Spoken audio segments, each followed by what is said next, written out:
práctica fue bastante sencilla. Es un procedimiento que llevó poco menos de 5 minutos, en el que me iba a calentar el agua, tomar la temperatura, sin que este se pasara de los 40 grados centígrados. Pues poder hacer explotar el termómetro clínico, que la única capacidad a la que aguanta es 40 grados. Para lograr esto se llenó la jeringa del agua y se procedió a tapar la punta de la misma. Como sabemos, las moléculas de agua se agitan al calentar, y al crearle un vacío las moléculas ejercerán presión igual a la que fue sometida, por lo que esto pasó a hervir dentro de la jeringa, logrando así la temperatura de ebullición esperada. Fluyendo y en relación a los objetivos esperados antes de realizar la práctica, estos se cumplieron, quedando a resaltar que el video de apoyo fue una de las bases para ayudarme a lograr que la temperatura del agua dependa de la presión del aire a su alrededor. Bueno, lo que pasó dentro de la jeringa fue igualmente lo planteado, pues al estar caliente y dentro de un recipiente vacío, es decir, quitando la presión, esto hace que el vapor del agua generado no se escape sobrepasando la presión a su alrededor y el agua tenga un notorio cambio de temperatura. Yo diría que este es un gran experimento para explicar este tipo de temas.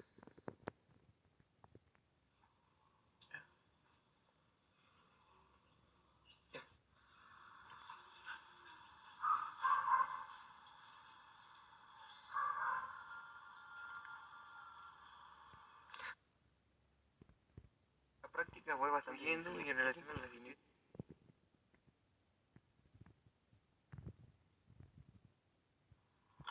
Cuando nosotros tenemos el agua dentro de la jeringa, ésta se encuentra ocupando un cierto volumen. En el momento en el que nosotros jalamos el émbolo de la jeringa, aumentamos el volumen en el que está el agua. Y al tapar el orificio de la jeringa, generamos que disminuya la presión, puesto que por ley de Boyle sabemos que al aumentar el volumen, disminuimos la presión. Al disminuir la presión, el agua comienza a hervir.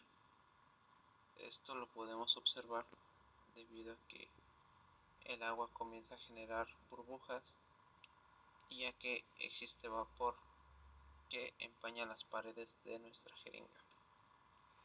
En conclusión, podemos observar que cuando nosotros aumentamos la temperatura del agua y esta comienza a ebullir, cambia de estado líquido a estado gaseoso, pero no es necesario suministrarle calor en todos momentos, puesto que también podemos hacer que el agua pase de estado líquido a un estado gaseoso solamente con disminuir la presión a la que ésta se encuentra. Y esto es lo que nosotros observamos al realizar el experimento.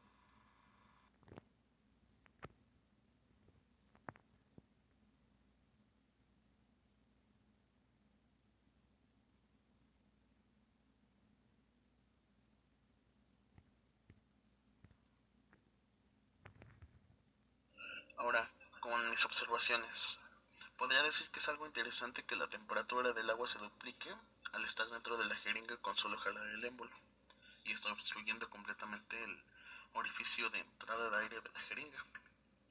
Pasamos de tener 40 grados centígrados, previamente que ya medimos con el termómetro, hasta llegar casi a los 80 grados centígrados.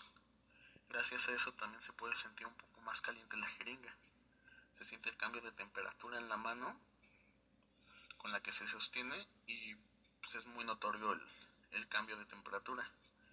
También el ver cómo se condensa y salen burbujas porque está hirviendo el agua es nuevo, ya que no te puedes imaginar que por esa simple acción de jalar el émbolo de la jeringa y cubrir el orificio de esta, el agua vaya a entrar en su punto de ebullición y esta comienza a hervir. Y con respecto con la conclusión, esto ocurre porque en el momento que jalamos el émbolo hacia atrás, estamos haciendo que disminuya la presión del interior por estar obstruyendo el orificio. Y gracias a esto, el agua comienza a hervir. Sabemos que el agua hierve de acuerdo a la presión atmosférica. Ahora, si disminuimos la presión al inferior de la jeringa, el agua hierve a una temperatura más baja. Por el contrario, cuanto más alta es la presión, el agua hierve a una temperatura más alta. Podría decir que una forma práctica muy buena y eficaz para ver y conocer cómo funciona la temperatura y cómo esta se ve afectada por la presión. Es un ejemplo visual bastante bueno y creo que además también es bastante bueno porque es con materiales sencillos que creo se obtienen muy fácil o ya tenemos en casa.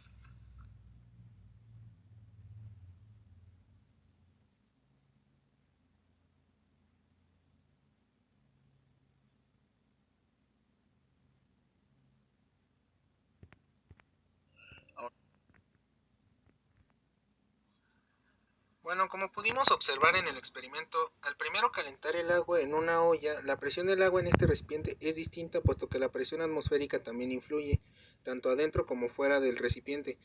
Y cuando la calentamos hasta la temperatura en la que se evapora, en este caso que fueron 80 a 90 centígrados, entonces al momento de tomar un poco de agua con la jeringa, estamos provocando un cambio de presión de un recipiente a otro.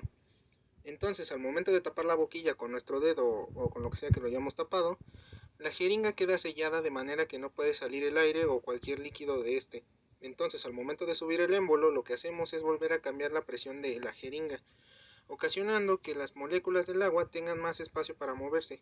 Y entonces, como cambiamos la presión, también el agua y las moléculas necesitan menos, por así decirlo, menos temperatura para llegar al punto de que hiervan. Entonces podemos concluir que, como explican en el video, al momento de calentar las partículas del agua, estas necesitan menos tiempo para pegar en las paredes del recipiente. También entonces la presión influye, puesto que si la presión es mayor, entonces la temperatura a la que necesita hervir nuestro líquido, en este caso el agua, es mayor a la que se necesitaría si, por ejemplo, estuviéramos en una montaña muy alta y quisiéramos calentar el agua. En este caso, la temperatura que se necesitaría para poder hervir el agua sería menor, cosa que aquí ocurre en este experimento.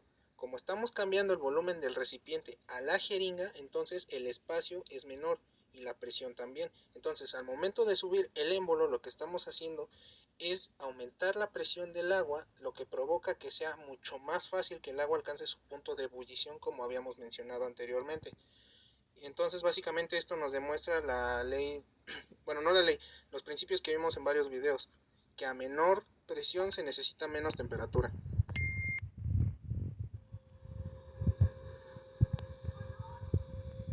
Ah, sí se ve, enfócame. A mí.